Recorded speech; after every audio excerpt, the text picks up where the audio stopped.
First, I want to say congrats on the Oscar. Thank you. I've been a big fan of you throughout your career, and you've always done these like interesting character roles. And your role in Whiplash was amazing, and you were out in center. This is more like the stuff that's typical of your career. Can you talk a little bit about going back to that? Yeah, I mean, the whole time, starting with doing regional theater for $212 a week in the, 70s and 80s, I've tried to just do whatever is interesting to me, and I've said no to things that I did not find interesting, even when I couldn't afford to say no. So when this came along, it was shortly after we'd done Whiplash, and uh, it was just a fun part. I read the script somewhat.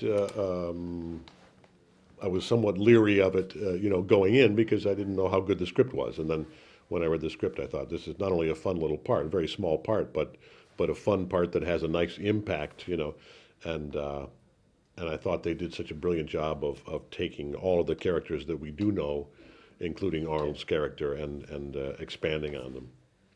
Well, you're certainly one of the people that everybody's talking about when they leave the movie, even though it's such a small role. And it's fun the reveal that you're someone we know from earlier in the film. Can you? Was that ever? Were you ever? Was there ever discussions that you might play a younger version of yourself? Well, when they first sent the script and they said, "We want you to play O'Brien," and I'm just reading through and I go, "Oh, we see O'Brien. He's a 22-year-old rookie cop." I was like, "That's going to be a real stretch. I'm not quite sure I can handle that."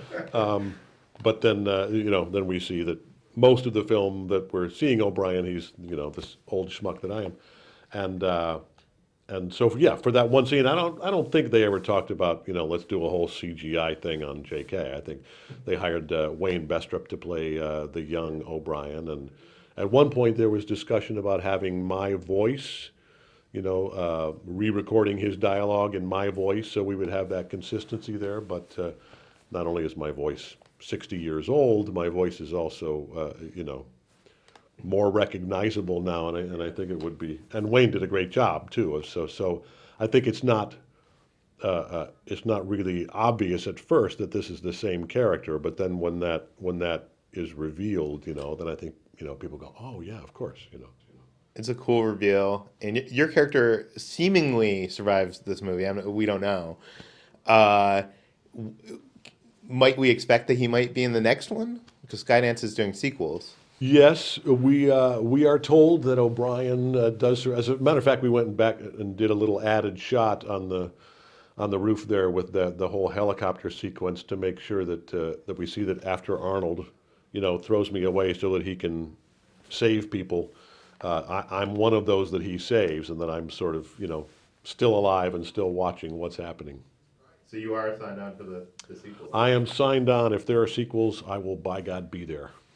Do you think that people will take O'Brien more seriously next time around, or do you think he's still the crackpot? You know, he's now has a drug addiction Well, there are a lot of ways we could go with O'Brien, and we actually have had those discussions okay. already. So I do know where it goes with O'Brien, but I mean, and that's part of the fun about the characters. I mean, he's the only guy like in 2017 in the regular world that has a clue what's going on. Nobody believes him, but he actually does sort of know what's up, or is beginning to figure out at least what the whole story is here. So I think you know, if we make the sequels as they continue, there will be. I think O'Brien will his credibility level will develop. That's cool. Well, thank you very much, JK. It was a pleasure to speak with you.